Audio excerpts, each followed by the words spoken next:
Spoken ইংলিশের আরেকটি নতুন ক্লাস, আরেকটি নতুন গুরুত্বপূর্ণ বিষয় আজকে আমরা জানতে পারবো। দেখো এখানে কি গেট এর 11টি ব্যবহার, গেট দিয়ে আমরা 11টা এক্সপ্রেশন শিখব। যেখানে আমরা এর মধ্যে পজিটিভ ভার্ব নিয়েও আলোচনা করব। গেট কিন্তু একটা পজিটিভ ভার্ব, সেই হিসাবে কিন্তু আমরা ব্যবহার করব। দেখো প্রত্যেকটা স্টেপ আমি 11টা স্টেপ এখানে দেখাবো। সুন্দরভাবে আমরা যদি এই যে 11টা স্টেপ যদি আমরা করে নিতে পারি, তাহলে স্পোকেন ইংলিশের ক্ষেত্রে আমরা ইমপ্রুভ করতে পারবো। মনে রাখতে হবে, there is no substitute than practice. Get is very important part to improve spoken English. Okay, দেখো এখানে কি বাইরে অন্ধকার হয়ে আসছে, আবহাওয়া ঠান্ডা হয়ে যাচ্ছে, খবরটা শুনে সে রেগে গিয়েছিল। দেখো এই এক্সপ্রেশনটি কি অবস্থার পরিবর্তন। দেখো প্রথমে আমাদের একটু বাংলা এক্সপ্রেশনটা একটু বুঝে নিতে হবে। দেখো বাইরে অন্ধকার হয়ে আসছে, আচ্ছা অন্ধকার হয়ে আসছে বাইরে মানে কি দিন ছিল, তাহলে এক অবস্থান থেকে আরেক অবস্থানে, অর্থাৎ দেখো আমরা এখানে এটা তো লিখতে পারি দিন থেকে কি যাচ্ছে না রাত, অর্থাৎ অন্ধকার হয়ে আসছে, দিন ছিল দিন থেকে রাত হয়ে গেছে। তাহলে এখানে এই যে বাক্য আমরা সাধারণভাবে ট্রান্সলেট করলে এখানে সাবজেক্ট নেই, তাহলে আমরা এখানে ব্যবহার করতে পারি ইটস অথবা it is. Getting getting dark, দেখো ইটস গেটিং ডার্ক। অন্ধকার হয়ে আসছে, অন্ধকার হয়ে আসছে, আর কোথায় না বাইরে, আউটসাইড। ওকে, দেখো বাইরে অন্ধকার হয়ে আসছে, আবহাওয়া ঠান্ডা হয়ে যাচ্ছে। তাহলে আবহাওয়া, the weather, the weather,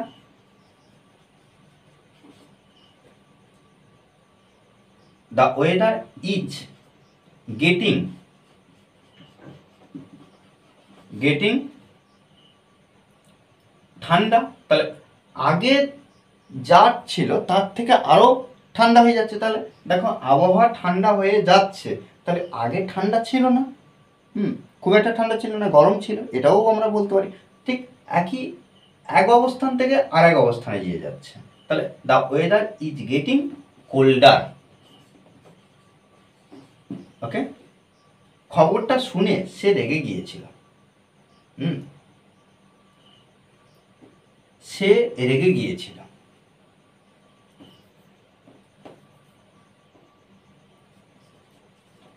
he got angry.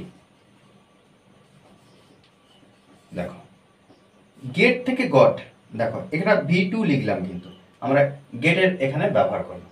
He got angry, সে রেগে গিয়েছিল খবরটা শুনে। তাহলে খবরটা শুনে, তাহলে এখানে আমরা একটা লিঙ্কার ব্যবহার করতে পারি, যখন খবরটা শুনেছিল, যখন খবরটা শুনেছিল। হোয়েন হি হিয়ার্ড দা, যখন সে শুনেছিল। আচ্ছা হোয়েন, হোয়েন যখন হি হিয়ার্ড দ্য নিউজ। ওকে, দেখো এভাবে কিন্তু আমরা সুন্দরভাবে কিন্তু বিষয়গুলোকে ইংলিশের স্পোকেন ইংলিশের ক্ষেত্রে ব্যবহার করতে পারি। দেখো এবার আমরা দ্বিতীয়টা দেখব। দেখো নিয়ে আসা, এখানে কি নিয়ে আসা, আমরা এই যে গেট দিয়ে আমরা নিয়ে আসা এই অর্থ প্রকাশ করব। কি অনুগ্রহ করে জলের বোতলটা নিয়ে আসবেন। এই যে অনুগ্রহ করে জলের বোতলটা নিয়ে আসবেন, এটা সাধারণভাবে আমরা বলতে পারি। তারপরে কি অনুগ্রহ করে চেয়ারটা ভেতরে নিয়ে আসো। আপনি কি বাইরে থেকে খবরের কাগজটা নিয়ে আসতে পারেন। দেখো এই যে বিষয়গুলো কীভাবে, দেখো অনুগ্রহ করে, এর জন্য আমরা প্লিজ ব্যবহার করব, প্লিজ। তাহলে অনুগ্রহ করে জলের বোতলটা নিয়ে আসবে, তাহলে অনুগ্রহ করে গিয়ে, এই যে গিয়ে আমরা এক্সট্রা করে কি করতে হবে, যাওয়ার কথা এখানে উল্লেখ নেই, সেক্ষেত্রে কিন্তু আমরা ব্যবহার করতে পারি গো অ্যান্ড। এই যে গো গিয়ে আনার কথা বলা হচ্ছে, এই যে আনার কথা, এটাই গেট। গো অ্যান্ড গেট, জলের বোতলটা, দ্য ওয়াটার বোতল।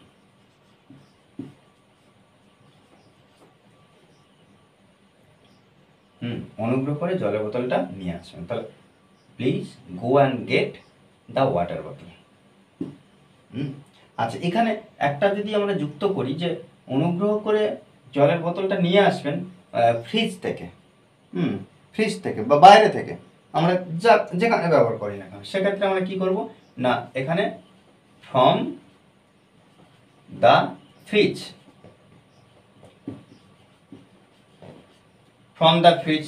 আচ্ছা, ফ্রম দ্য ফ্রিজ ব্যবহার করতে পারি, জাস্ট এইটা আমরা ব্র্যাকেটে রাখলাম। ওকে, অনুগ্রহ করে চেয়ারটা ভেতরে নিয়ে আসা, একইভাবে অনুগ্রহ করে প্লিজ ব্যবহার করব। দেখো প্লিজ, এক্ষেত্রে কিন্তু এইভাবে আমরা করতে পারি, গো অ্যান্ড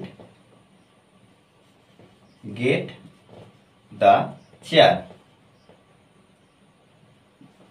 আচ্ছা, এখানে chair, CHAIR, chair, the chair inside, inside বলতে ভিতরে। তাহলে please go and get the chair inside. এ দেখো, আপনি কি বাইরে থেকে খবরের কাগজটা নিয়ে আসতে পারেন? এই যে প্রশ্ন করা হচ্ছে, পারেন, পারা, সক্ষমতা, সেক্ষেত্রে আমরা ক্যান ব্যবহার করবো। আমরা সাধারণত একটা প্রশ্ন যেমন ব্যবহার করি, প্রথমে হেল্পিং ভার্ব আনি, তারপরে সাবজেক্ট, তারপরে মেন ভার্ব, তারপরে আমরা আদার্স ওয়ার্ড, তারপর শেষে জিজ্ঞাসা চিহ্ন। তাহলে এখানে কে? আপনি, তাহলে ক্যান ইউ, ইউ মানে আপনি বা তুমি। Can you get, can you get, দেখো ক্যান ইউ গেট কি? খবরের কাগজটা, দ্য নিউজ পেপার।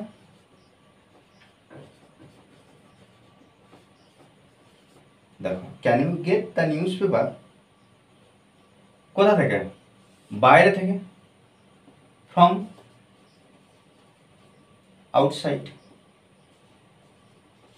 ওকে, দেখো এভাবে কিন্তু আমরা সহজভাবে ট্রান্সলেট করব।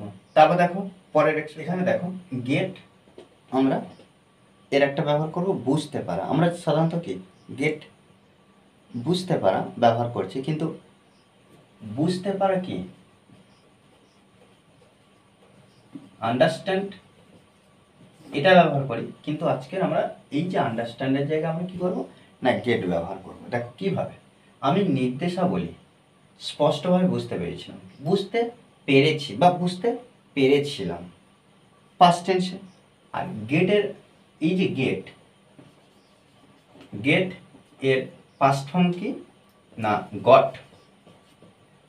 তাহলে এখানে লিখতে পারি কি, আমি বুঝতে পেরেছি, তাহলে I got. Okay, I got, অর্থাৎ V2, আমি বুঝতে পেরেছি। কি বুঝতে পেরেছি? নির্দেশাবলী, ইনস্ট্রাকশনস। কি? ইনস্ট্রাকশনস।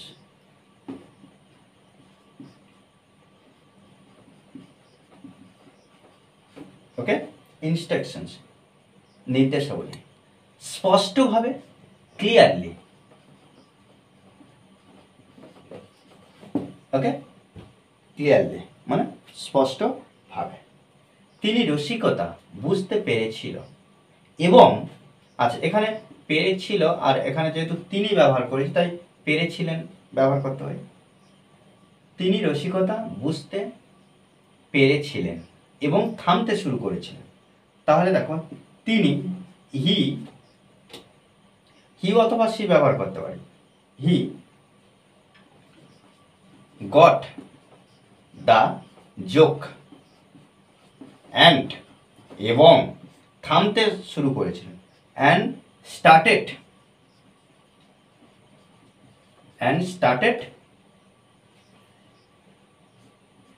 শুরু করেছিলেন কি না থামতে। আচ্ছা এখানে থামতে, এখানে হাসতে, তিনি রসিকতা বুঝতে পেরেছিলেন, এখানে আমার স্পেলিংটা এখানে এটা হবে হাসতে। ওকে, হাসতে। স্টার্টেড লাফিং।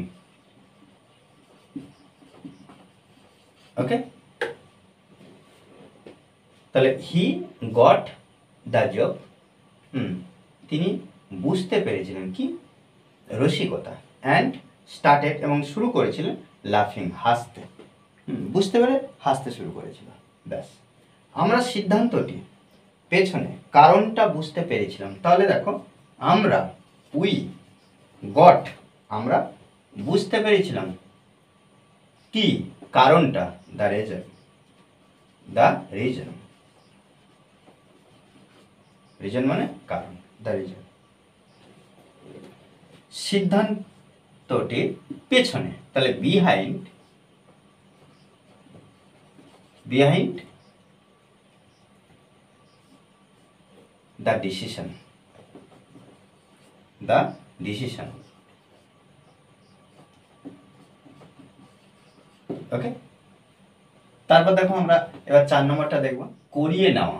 এখানে বিষয়টা কি, করিয়ে নেওয়া অর্থাৎ যখন একটা সাবজেক্ট, বাক্যের মধ্যে যে সাবজেক্ট ব্যবহার করা হবে সেই সাবজেক্ট নিজে না কাজ করে অন্যকে দিয়ে কাজটি করিয়ে নেবে, এগুলোকে বলা হয়, এই ভার্বগুলোকে বলা হয় কজেটিভ,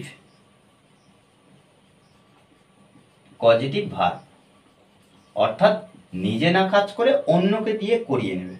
আমি তাকে দিয়ে গাড়িটা ঠিক করিয়ে নেব, তাহলে দেখো আমি হলো সাবজেক্ট, কিন্তু আমি গাড়িটা ঠিক করব না, কাকে দিয়ে করাবো, তাকে দিয়ে। দেখো, সাবজেক্ট অন্য কাউকে বা অবজেক্টকে দিয়ে কাজটা করিয়ে নেবে। আপনার চুল কাটিয়ে নেওয়া দরকার, আপনার চুল কাটিয়ে নেওয়া, তাহলে আপনি চুল কাটবেন, কিন্তু এই যে আপনার চুল কাটিয়ে নেওয়া দরকার, অন্য কোনো না কেউ আপনার চুলটা কাটিয়ে দেবে, কেটে দেবে। তাহলে এখানে দেখো, আমি তাকে দিয়ে গাড়িটা ঠিক করিয়ে নেব, তাহলে ঠিক করিয়ে নেব ফিউচার অ্যাকশন। এবার সাধারণভাবে আমরা ট্রান্সলেট করবো। দেখো, I will, I will get, I will get কাকে, হিম। এবার দেখো, ঠিক করার কথা বলছে, তাহলে আই উইল গেট হিম, এই যে তাকে দিয়ে ওই জন্য আমরা হিম ব্যবহার করলাম। ঠিক করার কথা বলেছে, ফিক্স গাড়িটা, ফিক্স দ্য কার। ওকে, দেখো, আপনার চুল কাটিয়ে নেওয়া দরকার। দেখো এখানে ইউ, আপনার, এই যে দরকার, নিড টু, কি দরকার, নিড টু, কি দরকার না, চুল কাটিয়ে নেওয়া, চুল কাটিয়ে নেওয়া, তাহলে you need to haircut, haircut. Okay, তাহলে you need to haircut, আপনার চুল কাটিয়ে নেওয়া দরকার। দেখো, এবার আমরা 5 নম্বর দেখব, গেটের ব্যবহার। ওকে, দেখো, পৌঁছানো। এখানে কি, 10 মিনিটের মধ্যে আমি বাড়িতে পৌঁছাবো, বাড়িতে পৌঁছে আমি তোমাকে কল করব। দেখো এখানে কি, সহজভাবে 10 মিনিটের মধ্যে আমি বাড়িতে পৌঁছাবো, এই যে আমি বাড়িতে পৌঁছাবো, এটা মেন একটা বাক্য, একটা বাক্যের মধ্যে মেন অংশ। সেহেতু আমরা কি করতে পারি, যে আই উইল, আর যেহেতু পৌঁছানো ইংরেজি আমরা এখানে গেট ব্যবহার করব, তাই আমরা লিখব এখানে, দেখো, আর যখন পৌঁছাবো ব আছে, তখন আমরা কি করব, বর জন্য উইল ব্যবহার করব। কেন, কারণ এটা ফিউচার অ্যাকশনের জন্য। তাহলে আই উইল গেট, আর কোনো মোডাল ভার্বের পরে, মোডালের পরে তখন আমরা কোনো ভার্ব ব্যবহার করলে V1 ব্যবহার করি, প্রেজেন্ট ফর্মে। তাহলে I will get, I will get home in 10 minutes।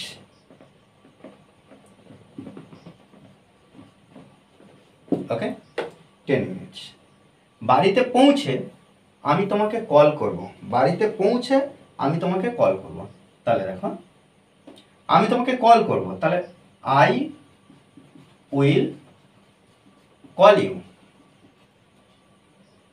এই যে বাড়িতে পৌঁছে, মানে যেই না বাড়িতে পৌঁছাবো অমনি কি করব, কল করব। সেক্ষেত্রে এই ধরনের এক্সপ্রেশন যখন দেখব তখন আমরা অ্যাজ সুন অ্যাজ ব্যবহার করব।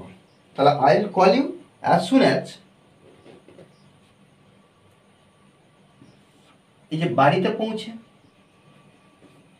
ওকে, দেখো এখানে কি, তাহলে আই উইল কল ইউ, আমি তোমাকে ফোন করব বা কল করব।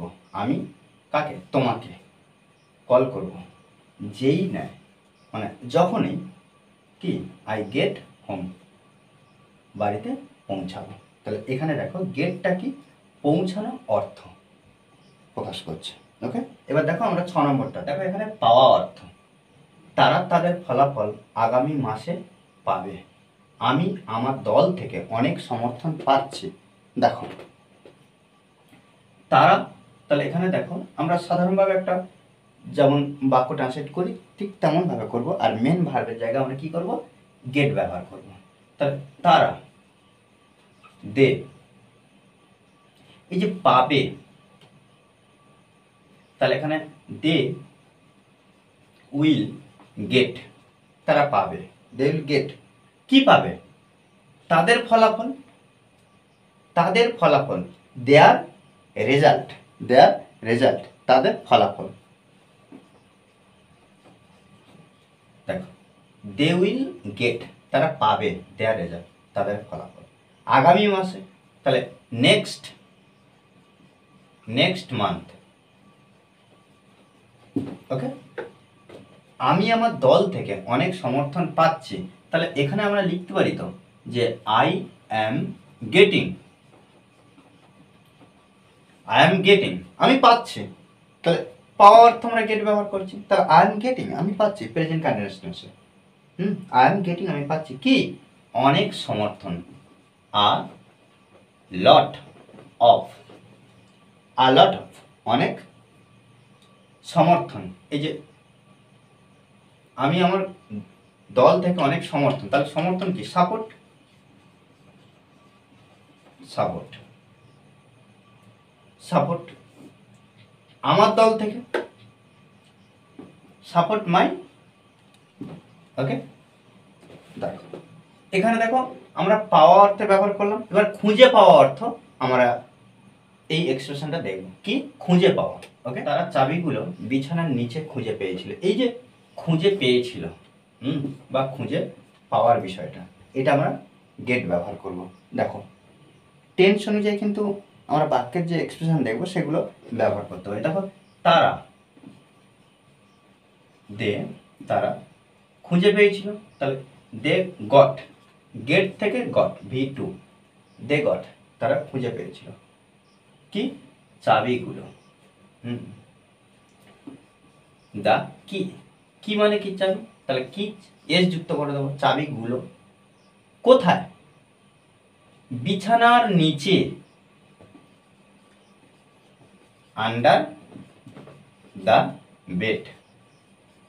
ওকে, আমরা সমস্যাটির একটা সমাধান খুঁজে পেয়েছি। তাহলে দেখো কারা, আমরা, এখানে তাহলে আমরা সাবজেক্ট উই ব্যবহার করব, উই হ্যাভ। দেখো এটা আমরা কি করলাম না, হ্যাভ ভার্ব ব্যবহার করলাম, হ্যাভ ভার্ব, তারপরে আমরা V3 ব্যবহার করলাম, অর্থাৎ পারফেক্ট টেন্স ব্যবহার করলাম, প্রেজেন্ট পারফেক্ট টেন্স। তাহলে উই হ্যাভ গটেন, আমরা খুঁজে পেয়েছি কি, একটা সমাধান, a solution to the problem. Okay, তারপরে কি, আমি গতকাল একটা নতুন ফোন কিনেছিলাম। দেখো এখানে তাহলে কি, কেনা অর্থ, কেনা অর্থ আমরা গেট ব্যবহার করব। কি, আমি গতকাল একটা নতুন ফোন কিনেছিলাম। তাহলে এখানে আই কিনেছিলাম পাস্ট টেন্সে, তাহলে গট ব্যবহার করব, আই গট, আমি কিনেছিলাম একটা নতুন ফোন, আ নিউ ফোন, গতকাল ইয়েস্টারডে। ওকে, আমি একটি পোশাক কিনেছিলাম, তাহলে এখানে আই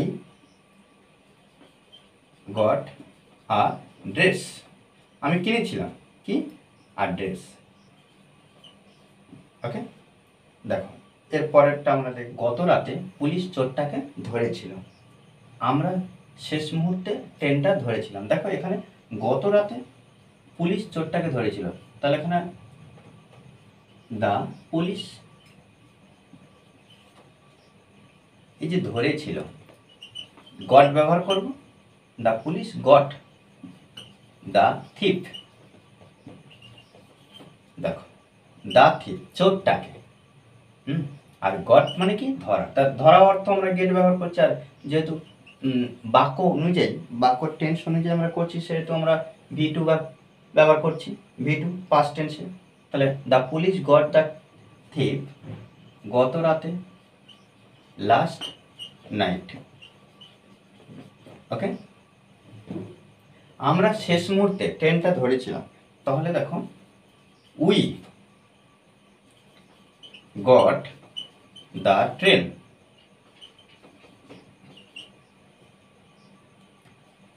শেষ মুহূর্তে এক্ষেত্রে ব্যবহার করব অ্যাট দ্য লাস্ট মিনিট। ওকে, শেষ মুহূর্তে, অ্যাট দ্য লাস্ট মিনিট, শেষ মুহূর্তে। ওকে, তারপর দেখো আমরা পরের এক্সপ্রেশনটা ব্যবহার করবো। সেক্ষেত্রে কি করতে হবে, যে আই হ্যাভ গট টু, একসাথে আমরা ব্যবহার করবো। আই হ্যাভ গট টু, এই যে শেষ করা, ফিনিশ।